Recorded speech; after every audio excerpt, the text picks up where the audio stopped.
I didn't know anything about it. Not that I should, you know, despite people's sort of line of thought, we don't, you know, tell each other what to do or what to say or where to go. And obviously I saw that a lot of on his Instagram live in Watford with the local MP for Watford in the gathering. And obviously my initial reactions were, he needs to be resting his knee. But, you know, I understand it's important to him. So obviously, you know, I think it was important for him to be there and show his support.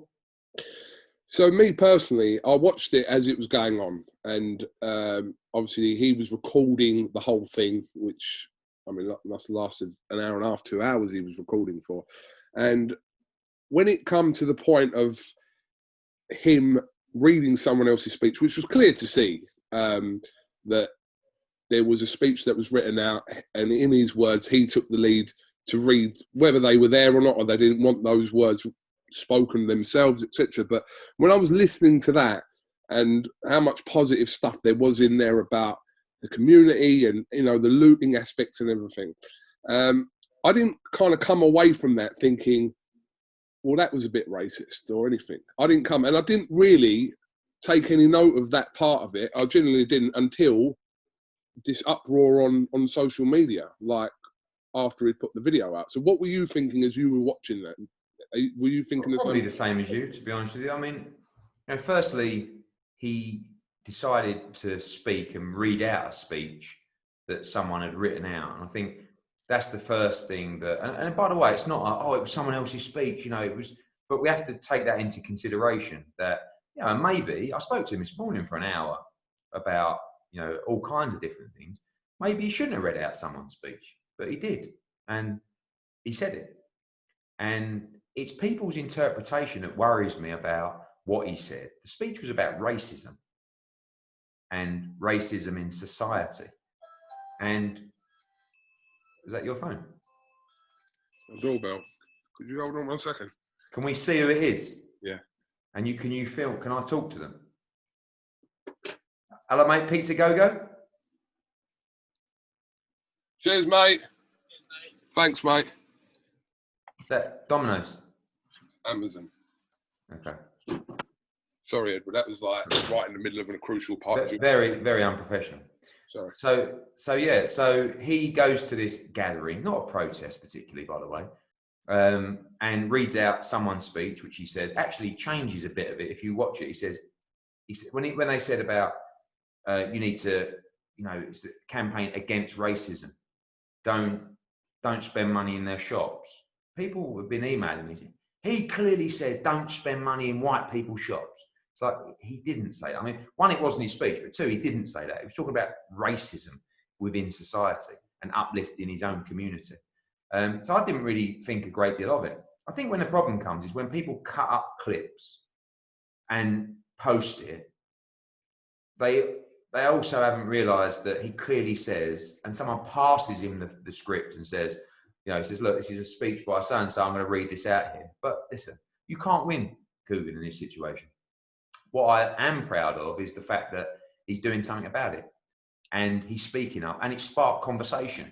Even if it's controversial, it sparked conversation. He didn't go down there to be controversial, but he's very passionate about this subject. And I think we all should be. And I've known Anthony Joshua for 8 years. I think you've probably known him for the same kind of time. To call Anthony Joshua a racist is the most ridiculous thing I've ever heard in my life. He's quite cut up about that, by the way. I spoke to him this morning. I mean, he's not the type to sort of, not have a spring in his step, but he's kicked him in the nuts. I will say that. And I think you'll hear from him in the next couple of days. I think he wants to continue talking about this. I think he feels like he has a duty to do that. And right as well, because too many people aren't saying anything. We're all guilty in the part. It doesn't matter. Again, I had a conversation with him today for an hour, which wasn't really about what he said or what people are saying about him. It was more about our society that we live in. And it's pretty sad, isn't it, that it's taken something like this to kick everybody up the arse to actually do something about it. So when people start calling AJ names and stuff like that, the end of the day, when you know an individual and you know what they're all about, you know the truth. You know, and I'm not putting it on you because people will think, oh, well, you're just stupid. But you know the truth. You know what AJ is all about. So it's weird for me to see those kind of comments. And you can't win in this situation. And there's nothing, you know, I'm sure anything that I could say, some people might not like what I say. Some people like what I say. Some people might agree. Some people might just call me prick. But the truth is that, you know, I keep saying the same thing, which is silence is not good enough. You know, so we've all got to learn. We've all got to educate ourselves. We've all got to make a difference. And I'm very proud of Anthony Joshua. And I believe he can be pivotal in doing a lot of the stuff which he did talk about, which was stopping gang violence, which is making sure these demonstrations and gatherings are peaceful, which is uplifting his community. You know, he's investing 7 figures in his community, 4 centres to make sure that people have opportunities. But people don't want to fucking talk about that. You know, people want to take one clip that's been cut up in a certain way to make him look bad. And you know what? If you think like that, if you watch that speech and that's how you think, maybe you got your own problems. You know? But I'm not here to preach to anyone. You make your own decisions. You make your own mind up. I know the truth. I know what AJ is all about. And you'll find it difficult to find a guy who's more about equality, who's more about equal opportunities, who's more about uplifting a community and trying to improve yourself, regardless of colour, race, age, sex.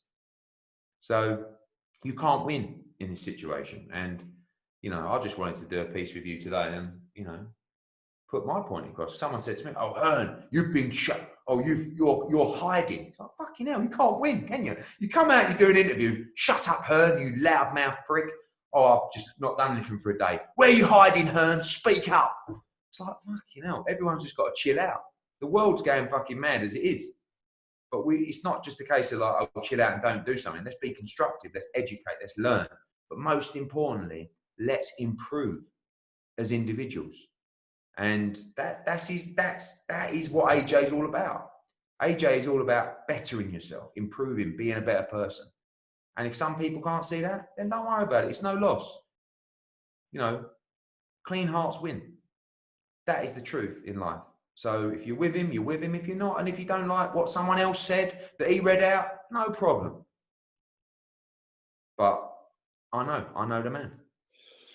For the record, do I think Anthony Joshua is a racist? Absolutely not. I mean, it's genuinely. And by the way, it's hurt him. I won't lie to you. He says it's been horrible. It would hurt him. Yeah, but you know, again, I like the way that, you know, when he put that statement out on Twitter. I was going to come on to that. We were talking this morning. He's like, you know what? I can't win, can I? People always say to me, oh, I'm just a yes man. I'm a company man. Oh, Eddie Hearn pulls all the strings. So I go to this gathering and I try, you know, I want to help the community. I want to uplift the community. And I just can't win, you know? But I think that this is so important to him that you're not going to see AJ here hide. You know, you're not going to see him, oh, well, I better lay low for it. He wants to talk about this. And I think that's a good thing, you know? So, Ed, obviously, the part with, which is, I do believe this to be a crucial part, that he, you know, was clearly obviously reading someone else's speech, but obviously people will say quite understandably, if you're reading something out in that kind of situation, you must be endorsing it to be reading it out in that. I don't think that's the case, but I think you have to be responsible. Right. Better word. Endorsing, not necessarily. Responsible, yes. You know, and he knows that, and he probably thinks to himself, in an ideal world, I shouldn't have read it out. But I'm at this, you know, I'm at this event. People want to hear from me. I've been asked to read out this thing, so I read it out. Hands up, I read it out. You know, this isn't, by the way, and you saw that in his statement on Twitter, didn't you? Which after he put out, you messaged me going, fucking hell. You seen that? And that's AJ saying, no, I'm not. This isn't about me just going, oh, I did it. Do you know what I mean? I read it out. I shouldn't have probably read it out, but I read it out. So, as he said in his thing, fuck you. If you think I'm racist, fuck you. Because I know I'm not. And I'm so far away from that, it's unbelievable. But he's not going to roll over and just say, oh, sorry, you know, he's going to speak his mind. He's going to speak his truth. But unfortunately, people don't like it when he don't speak up, and people do like it when he does speak up. So you can't really win. But this isn't about winning individually. This is about winning, you know, as a community. Do you think those comments that have been highlighted needed some clarity from him? Because it seemed like that's what maybe we might have expected, but we didn't get that. What we got was, I said what I said. He explained the situation in full. Watch the whole video. If you think I'm a racist, fuck you. But I think he's happy for you to make, you know, I think he's yeah. happy. If that's your opinion of him, he's not going to spend, you know, he's not going to analyze every word that he says and justify every word that he said. You quite clearly see him reading out someone's speech. The speech is about racism. The speech isn't about white businesses. Now we talk about racism, and then he says, invest in your own people. He said, and that goes for all communities. It's not, oh, black, white, shops. That wasn't even mentioned. But if you want to hear that, you will hear that. And if you see a clip that's 10 seconds long, maybe you do hear that. But he's not going to start coming out justifying every word that was said in someone else's speech. He's got bigger plans, bigger things on his mind. So what I think his statement was saying was, if that's what you think of me, I have to live by the sword, die by the sword. But everyone that knows him knows that couldn't be further from the truth. So I'm comfortable with that. You know, I'm upset for him, but I know it, and you know it. You know. But I think your mind will lead you to interpret something differently to someone else's mind. Does that make sense? So a lot of people I spoke to about that speech, I don't understand what he was saying. Not that it was even his speech. And other people might say, that's racist. He said white business. No, he didn't play it back. He never said that. But in your mind, maybe that's how you interpret it, which is your MO. If he had phoned you on the morning and said this to you and said, look, Ed, I'm going to go to the Black Lives Matter peaceful gathering in Watford today. I'm going to read this speech, showed you the speech or read you the speech and said, what do you think about this? What would you advise him to have done, just out of curiosity? Well, firstly, it don't work like that, despite what people think. Do you know what I mean? Let's get one thing into perspective now. Anthony Joshua is my boss. Do you understand that? He is my boss. I work for Anthony Joshua. He doesn't work for me. Right? So, and I think that's very important because people still sometimes tend to think that he's some kind of muppet that Matchroom pulled the strings off. You couldn't be further from the truth. AJ will not do anything he don't want to do. He'll take advice, right? But if he would have said to me, I'm going down there, I'm doing this, I would have gone, mate, crack on. This isn't about a corporate message. This is much bigger than that. Do you understand? This isn't about looking good. This isn't about commercial endorsements with brands and business. This is much, much bigger than that. So people say, oh, do you think that he might say something that will affect his commercial? It's not, do you understand the man? He's not acting in that way. This is important to him. So the only thing that I would have said was, mind your leg. Honestly, that's all I would have said. You can't, it's not for me. Who am I to instruct? And when we're talking about this kind of issue, which, you know, is a generational problem that exists today, exists in previous generations.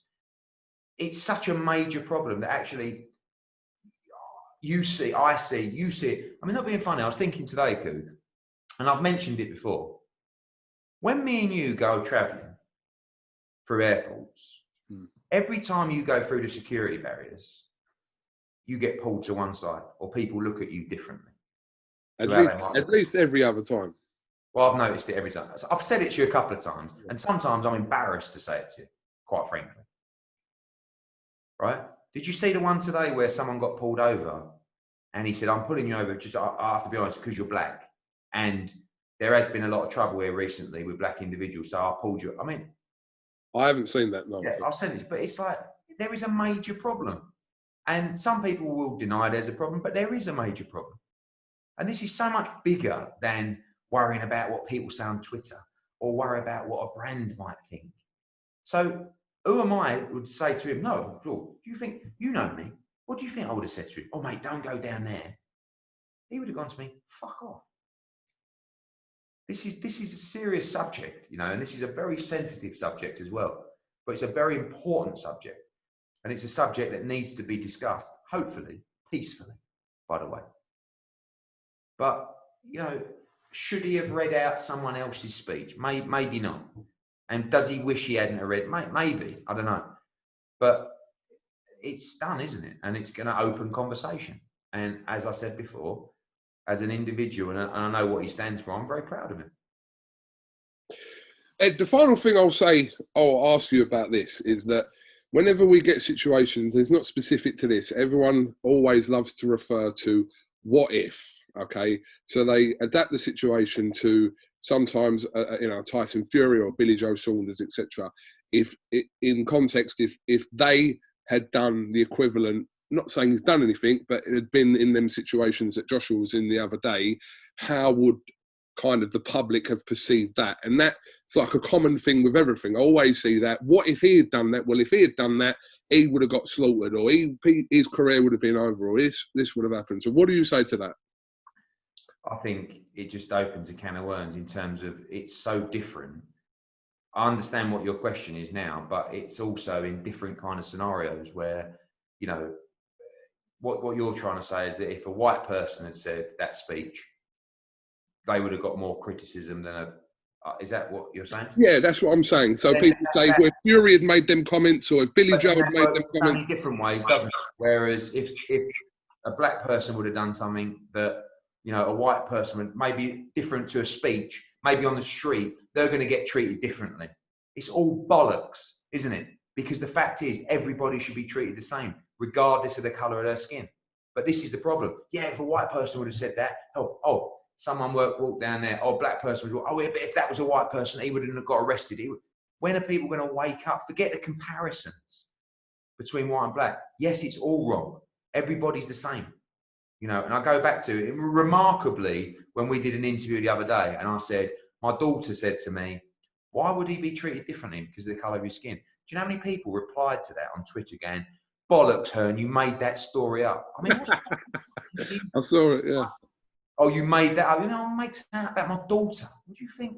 Like, I'm just telling you that, and even I am being educated about this whole situation.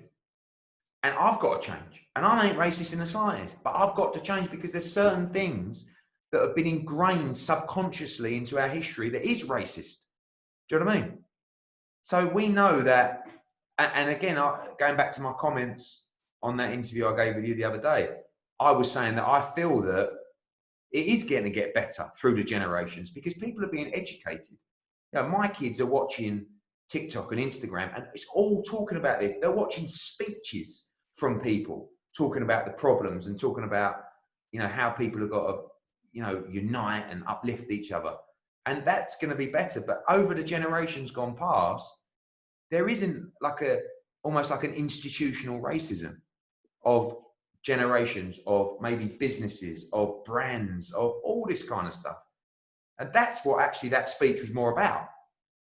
You know, but if you want to take it another way, you can take it every way you want. So for me, you can argue about so many different things. But the truth is that people are treated differently dependent to the color of their skin, right? That is fact. And no one's perfect, right? Some people are bad people. Some people are good people. But everybody is their own person and everybody's the same. So everyone should start from a blank canvas. But it's not like that, is it? And it's not something that's going to be changed, in my opinion, by some protests or some marches. But it's the start, and we've got to educate, and we've got to try. And again, speaking to AJ this morning for like nearly an hour, we weren't talking about, what am I going to say on my interview today with Coogan? We were debating about what is happening in society and and I really enjoyed it because I'm uneducated on it. You know, I mean, I'm sure you've seen it your whole life, you know, but it's just ridiculous to say, well, if a black person would have said it, if a black person would have done this, fuck that. We're all exactly the same. Blank canvas, every case by case scenario. We can't just fall into a category because some people are like that, some people are like that. We're not, we're all different, but we're all the same. Do you know, quick one for you, Ed, 18 years old. Do you know where the Dallam Arms pub is in Whitford? the Down and Arms pub. Do you know what Yeah, it is? yeah. Went in there when I was 18. No, probably about 20 actually. 20 years old, walked in. Bearing in mind that was my nearest establishment for a drink or whatever. Walked in there, really quiet, walked up to the bar. Old fella sitting at the bar. He looks at me and he goes, "Don't worry, mate, we don't bite in here." Right? It was just that one comment. And he went, "Where are you from then?" I said, "I live across the road." He went, "Oh, do you? I ain't seen you around here before." And it was that kind of context. But I didn't take it personally. I didn't start thinking, but it's just, the man was probably in his 70s, but that's just kind of his mentality. But I didn't take that as like he's being racist and he's insisting that I'm not from around here, etc., etc. So I suppose there are an older generation of people that there is a little bit of leeway and people kind of accept a little bit of a leeway. Well, I think the two things on that is, number one is that's probably the worst story I've ever heard. What? Well, so boring. And number two is, I was expecting something, he's said something to you, you've chinned him, you've had a roll around, then you've ended up having a pint together. I don't know, like didn't really go anywhere. But in answer to your question, you are quite right. If you have a conversation with your parent, and if you have a conversation with your grandparent, and if you have a conversation with, the world is a different place through these generations. Do you know what I mean? And I do feel like the further you go back, the more racist it was. And I hope that that's going to phase out across the generations. But that is why you see now statues being brought down, and people now say, which is quite right, but also ridiculous in the sense that it's taken this for people to say, why the fuck is that geezer up there in a statue? Because 100 years ago, there was no problem with that. I don't see the big deal. Now, people are being educated and people are understanding more. It's changed, Mm. But in answer to your boring question, that gentleman, maybe he was subconsciously racist. Maybe it was, I'm sure that he didn't wish any ill on you, but to him, growing up in good old England, like, what's happening here? Geezer don't look like us. Well, what's he got? That was the mentality, wasn't it? Yeah, well, that was my whole point around it before you slated it. But I did get him in a headlock, so you didn't let me finish. No, you didn't. I didn't really. I've seen pictures of you as a kid. And by the way, what were you even doing in the pub at 18? Because you look like you should be in a pub. I said it was about 20. And also, that fella has always been in that pub. Do you know, for years, always going to have a chat with that man there. So it was a nice ending to that story. Brilliant. All right, Mr. Stock. I'm from Stock. What's that got to do with it? Nothing. Absolutely nothing. Okay. Let's talk about Joshua's, the pictures that surfaced, obviously. Oh, the injury. His injury. So when did you know about this? I know you've given some comments to, I think, Boxing Scene. I read it on 10 days ago, something like that. Had a call from Freddie and the guys. Said that he's been running. He's had some problems. Felt a tweak on the inside of his knee. He's gone. He's had it scanned. No big concern. No operation needed, but he needs to rest it.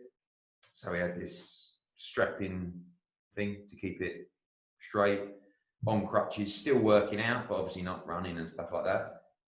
Probably needs about 4 weeks of no running, no big activity on it, and then can resume training. So does it push back a date that you had in mind? Not really. I mean, have you got a date?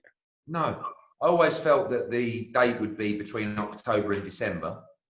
I think now probably be November, to be honest with you. November to December. That's the date. We want to give ourselves every opportunity for a crowd to return. And we just don't know, do we? I mean, we saw enough crowds at the weekend, and you'll see more crowds this weekend probably as well. So I do think people are getting into the mindset of being around people again, of being in crowds of people, but it's not supposed to be happening yet. So we've got to try and see if that is going to be a possibility. Hopefully crowds will return around September time in some capacity. Ed, just kind of going back to that, obviously there was a few comments about from the weekend that all these protests and gatherings, etc., that the social distancing element to it So where do you stand on even like any of your fighters being at gatherings where it's difficult? You can't social distance at those No, you can events. try. You can, you know, maybe you wear a mask, maybe you don't get too close to people. But again, it's another. You can't win on this comment either, can you? On one hand, yes, people should be social distancing. On the other hand, this is so important to people. Like, and it's, but I don't know. I mean, again, like you can't win. I personally feel that we need to come out of this lockdown now. This was even before, you know, and I know there's concern for a second spike, but I don't know. I just feel like people need to get back to work now. People need to get back to normality. You know, I'm seeing people struggle who have been in this lockdown, and I think it's going to do more damage now to keep people in this environment. People need to get back to work. Businesses need to get back on their feet, and people need to get back to some kind of normality before the world goes fucking mad. I agree. Edward, just what? I mean, look at you. What do you mean, look at me? Well, how are you? All right. The same. I mean, you said to me before we went live on this Zoom, Eddie, how long before I can come back and see you? No, I asked the question, is it the worst thing in the world if it was a sunny day, we sat out in your garden at Matchroom Fight Camp HQ, bollocks, and no, I didn't mean that, mate. Okay. And we did a 2 meter apart interview like we've done in the past. I think that would be okay. All right, we'll talk about that. Eddie, just finishing up on AJ Pulev. 1 second. Edward, just finishing off on AJ Pulev. So, venue-wise, what's the latest on that? Well, venue-wise, we'd like the fight to take place in the UK, and we'd like to be able to have some kind of crowd. Obviously, there's a huge gate that's generated for that fight, and without a gate, we need to try and substitute that. So we have had a lot of offers from around the world, from the Middle East, from China, from Eastern Europe. Croatia also come in with an offer for that fight. But really, we want to give ourselves every chance to stage it in the UK. But venue-wise in the UK, what are you looking at? I think it's going to be a smaller venue. Listen, we'd love to go back to the O2 with that fight. But realistically, are we going to be allowed to have 18,000 people in a venue this year? Maybe. But are we going to be allowed to have 2,000 or 5,000? More likely. So we've got all kinds of options that we're looking at, and some are funky and some are more straightforward. Could we have a Matchroom Fight Camp update? What's going on? Good. We've been with Adam Smith and Ed Robinson, been here today. Just gearing up for Fight Camp, really. Just putting the finishing touches on, speaking to the board, making sure that everything's in place, everyone's happy, regulations, safety, testing, everything. And we're in a good place, and I'm hopeful of an announcement next week for Fight Camp. Obviously, we saw Top Rank last night, and we will be back very soon. So your first show back is still going to be July 25th. July 25th. So we will likely run 25th, 1st, 8th, and 15th. 15th being hopefully White Povetkin. Yeah, it will be a big fight. It'll be Dillian White against Povetkin. There's some other fights we're looking at as well. Just trying to finalise all that now. What's going to happen with Amanda Serrano and Katie Taylor? We're hopeful that will be on the same card. Okay.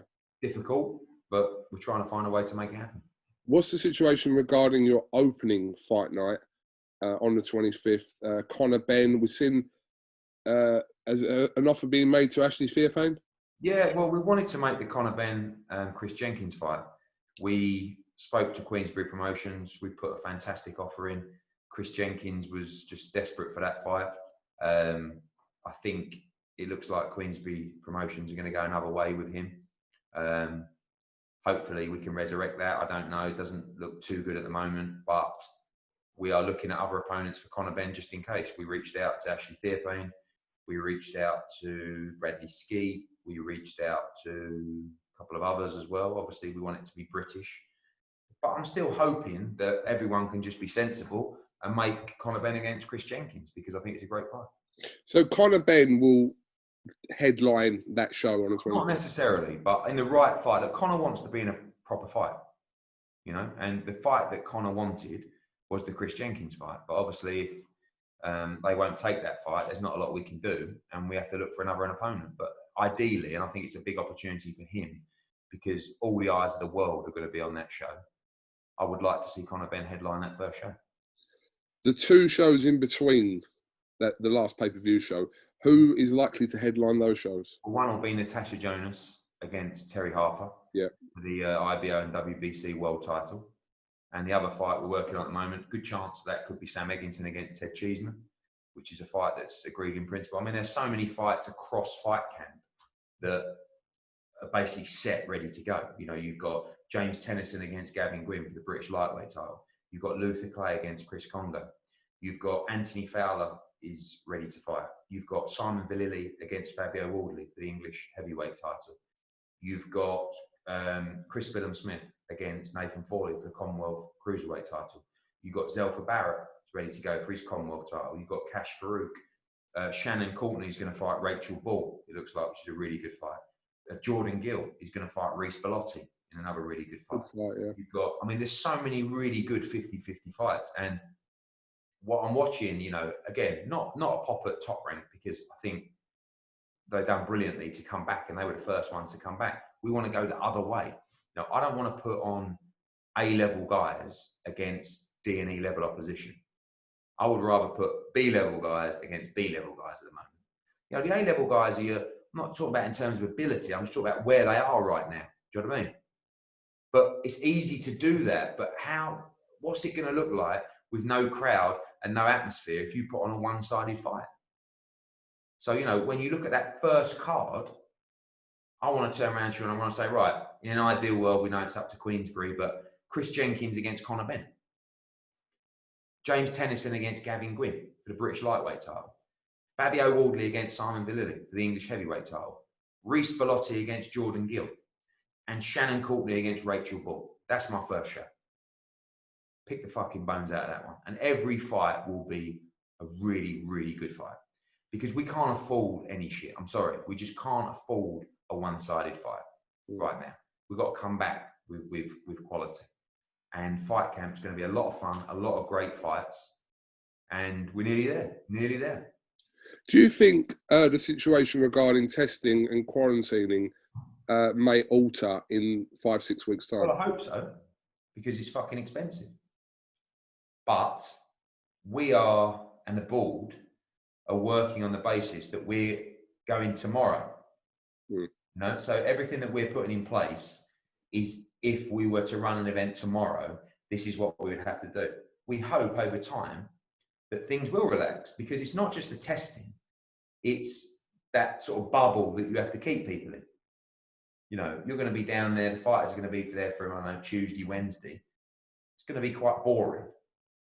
But, you know, it's not like normally you can, as you know, the fighters, they might go out, walk up the town, get a bite to eat, you know, go for a little stroll, drive somewhere. You're going to have to be contained in that area. So it's going to be a little bit different, challenging but fun, and a groundbreaking moment. This is what I'm saying about like Conor and stuff like that. A lot of people are going to be watching this. A lot of people. And this is something that's going to be remembered for a long time. And this is going to be the dog's bollocks. So the people that have been asked to participate, the ones that have accepted, congratulations. It's a big chance for your career. So work hard, do the right thing, and go out and then put in a performance. If you were to say yes or no, do you No. think that you don't think the media will be allowed? All right, no, I don't. No. What if? By the way, that will probably be a British Boxing Board of Control decision. Yeah, of course. Because they're talking about 2 or 3 in a corner. You know, normally you might have a corner team, an entourage. That's all out. It's actually a good thing. You know. So. Can't you give me a job at Matchroom for a month? Well, I was going to say, we're not allowed ring car girls either, but you could do something with the thing, maybe walk around the garden. No, I could cut your grass. I could do anything. You just put me on, like, you know, people think that I've been on your payroll anyway. The funnier thing, he's my old man, because he's over 70. What? He ain't allowed to be there? Well, technically, I think one of the criteria might be introduced is people who are vulnerable aren't allowed in. I've already told Yeah, them. that's going to go down well. I said, you can't come to the show. Who fuck? It's my gaff. Fuck off. I said, no. I said, you can't come. You're over 70. Yeah, funny. Fucking funny. I went, no, I'm serious. I said, if you want, you can go inside the house and you can watch from one of the windows at the top. Oh, but that went down well. Billy Joe Saunders, Ed, anything? Just waiting, really. I'm trying to do the Canelo fight. I mean, we're waiting to see if Canelo wants to. You're working on that, yeah. Yeah, I mean, we had a deal, basically. It's irrelevant now, but we'd still like to do that fight. And if Canelo and Golden Boy Promotions want to discuss that fight, we're all ears.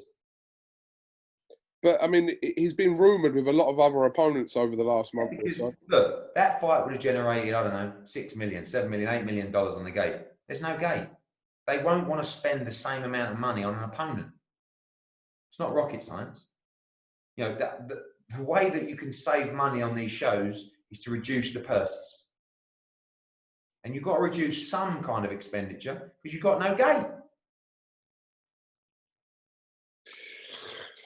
Okay, Edward, just kind of finishing off here. What is, if there is anything, is there any situation regarding AJ and Fury and talks and deals and venues, etc.? It's really good. I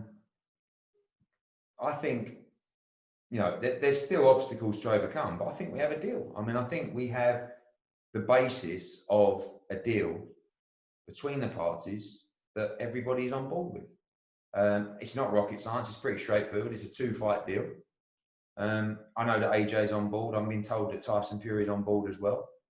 So I'm pretty confident that we have a deal in place, subject to a couple of other minor bits of venue, obviously, and probably a couple of broadcast questions as well. But always the most difficult part of any deal is the financial element.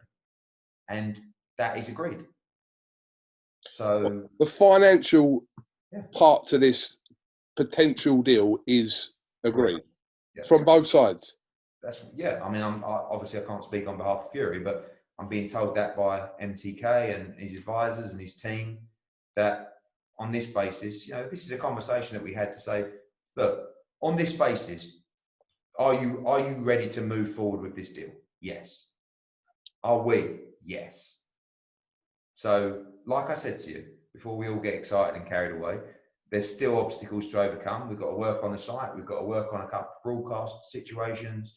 We've got to work on dates. You've got Dillian White's mandatory, which I would like to take priority initially in the short term, see where that goes as well. But both sides, AJ and Tyson Fury, are in agreement about how this deal will work, and there will be a 2-fight deal. We know AJ is going to fight Pulev and Fury's going to fight Wilder, and again, going back to the Dillian White situation as well. And I can't tell you when this fight will take place other than 2021. But we're ready now to start crossing the T's and dotting the I's and putting the paperwork in place to finalise this fight. So just to clarify, the only thing that you're saying has been agreed has been the financial side of this. Okay. What about the venue? I know it is. No, I'm just clarifying. It's quite straightforward as well. Yeah. But it still takes both parties to say, this is how the structure of the deal will work. Venue-wise, though, what's been talked about realistically for that? There's a number of conversations going on with different venues. Some people are trying to bring venues to the party. Oh, these, you know, we've got an offer from here, we've got an offer from here. That's another issue that needs to be discussed. Everywhere's in play at the moment. Okay, interesting. But obviously, before any of this, Joshua Pulev, Wilder Fury. You said the other day you don't even think Wilder will be ready this year. Do you stick by that? I mean, you know, ready physically or ready to take the risk that there might be financially in that fight. And like I said before, if Wilder doesn't take that fight with Fury, then Dillian White must be in line for that fight. And Dillian White is supposed to fight Tyson Fury before the end of February. So that's something that we have to push for as well. So, listen, there's a lot to play out yet. But the good news is, in terms of, and we've never been in a situation for all the chat with AJ against Wilder, I could never have told you, yes, we're in agreement about how the financial deal works for the fight. In fact, we were fucking nowhere near. But now we already have it for this fight. Has there been anything specific that's been a turning point in this then? Or just, it's just the way it's occurred? I think generally it's, you know, it's two fighters that recognise this is the fight. AJ wants to be the undisputed heavyweight champion of the world. Fury, despite, you know, him might saying, I don't need to fight this person, he knows this is the biggest fight of all time. You know, you've got two British world heavyweight champions. Two guys with great stories, two guys that have come through adversity, two guys who are great fighters, world heavyweight champions that are British. This is going to be a fight between two Brits for the undisputed heavyweight championship of the world. And I just think both guys recognise, yeah. And then you get to a stage with the deal where you look at the deal and you go, yeah, that's fair, yeah. And it's not a secret what the deal will be. I'm not going to go into it now, but people can pretty much guess what it is because it's the kind of deal that makes everyone go, yeah, I'm in. Just finishing on Dylan White there. You know all this talk about Ngannou, etc. That's not going to happen, is it? Well, I spoke to, you know, Dana. You know, me and Dana were having a chat, and oh, Dana. Oh, hello, Dana. I don't think he's mad on it at the moment. I said I'd send him the numbers, and he can have a look at it. I just think it's fucking huge. In a cage, in the ring, those two, such a huge crossover. What, this year? Maybe at the end of the year or whatever. But the focus is for Dillian White to get a shot at the world heavyweight title. That is the absolute #1 priority. So that takes preference over everything else. What about Chisora fighting in Bellator? You up for that? I saw that. David called me the other day, I think, to chat about it. But it was my birthday, and I was guzzling some red wine at the time. So I'm not sure Chisora will fight on occasion. You know, listen, maybe Usyk against Chisora happens at the Matchroom Square Gardens. Has that been talked about, seriously? Yeah, it could be. What's going on with that? Because it seems to me that's not, you haven't really spoken loads about it. It's another fight where you would have taken a couple of million quid on the gate. And that money is no longer there. So we've got to get creative. Why isn't the money there to do Hughie Fury and Dave Allen on one of these shows then? It might be, but not really on Fight Camp. I think once we break into the new Saturday night fight nights of our new contract year, which will run from September the 1st, there will be, I mean, we're going to have to at some point take the jump to the even bigger fights that are, you know, that are due. And again, right now we've got locked into October, Lewis Ritson against Vasquez, Selby against Cambosa. If all of a sudden we can't have crowds in October, we've got to do those fights behind closed doors because we're committed to those fights. And that comes, and then you look at all the other fighters, Josh Warrington, Callum Smith, Kell Brook, you know, all these guys that generally rely on crowds to finance their purses or out the purses that we pay. It's going to be very difficult, but we can't just say, all right, mate, sorry, mate, we'll have to wait till spring next year. We've got to make it happen, and we will make it happen. Just a little bit about America, Ed. First show back, is there, you've got a planned date? August. Yeah, it's going to be August. We're pretty much there now with our schedule. Where will it be, the first one?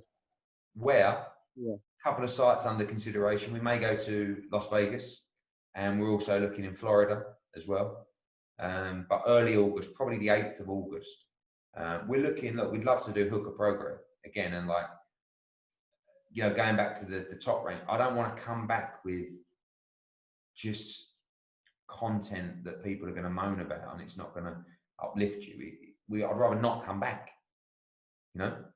So it's really important that we put really good fights on. And if two of those fights that we want to kick off with, one is Hooker program, the other one is Estrada against Chocolatito. They're two 50-50 fights, fucking brilliant fights. And that's what we want to do. I see your mate Blavatnik got $6 billion richer the other day. And they're struggling, aren't they? No, I read that on the Bloomberg report. I saw you put out, I thought this geezer was supposed to be struggling. Do you know what I mean? It's like, you know, I think that people would just love to see DAZN fail. People would love to see me fail. People would love to see Matchroom fail. I mean, the bad news of that is there's no fucking chance whatsoever. But you know, when I put that out, Ed, everyone was kind of, you know, tweeting me saying that that's his wealth as opposed to, you know, DAZN's, and they're looking for investors, etc., and all this stuff. Yeah, I'm not going to speak on Mr. Blavatnik's behalf, but he's the principal shareholder of DAZN. So obviously, the Warner deal would certainly help from that perspective. But listen, there's all kinds of things going on at the moment. What you need to know in terms of people spreading rumors or starting this? The Zone's going nowhere. We're back in July, August with a great schedule, and there's a lot of work to do. You know, it doesn't matter whether it's the Zone or Sky or ESPN, or we've just gone through probably what will be a 4-month period with no live sport. It's not ideal for a sports broadcaster, okay? But luckily, all those people that we discussed just then have good partners, have good content, have good brains, have good businesses that will bounce back. So stop moaning about other people and talking shit about, and worry about yourself bouncing back. If you're bouncing back as a business, as you're bouncing back as an individual, you better be ready to bounce back. Because if you sit on your arse and moan and just sit on the internet and comment, put a few posts out on Twitter, you're fucked. You're fucked. You better get yourself ready, because life is not going to be the same as it was 3 or 4 months ago. Things are going to be tougher. People are going to want blood. Okay? So gear your mind up, stick an electric rod up your ass and gear yourself up to start doing some graft and putting the hours in, putting the work in to achieve, be successful and better yourself as an individual. Look into my eyes, Coogan. All right, Edward Hearn, thank you very much for your time. Cheers, people. And I would just like to say this. Let's just fucking keep smiling, eh? Let's be nice. Let's stay positive. The world ain't got to be like this. It could be such a great place if everyone was just kind and nice and treated everyone the same way. It's not rocket science. Let's just live in harmony. Let's live in happiness.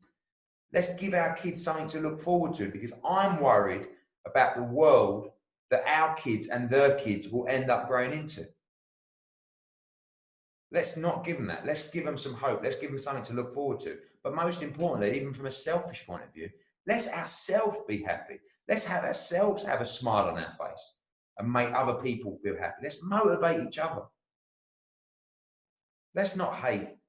Let's motivate. Let's encourage people to succeed, to better themselves. From a career point of view, from an individual point of view, from a personality point of view. Let's educate people. Let's make people smile. And let's live simple lives. All right? You know, if you don't let me into the fight camp, That's it. you know, if you don't let me into the fight camp, Yeah. I'm going to camp outside the gates. Oh, my battery's running low now, mate. Okay. Joking. Eddie, thank you very much, and we'll speak to you soon. See you later. Thank you.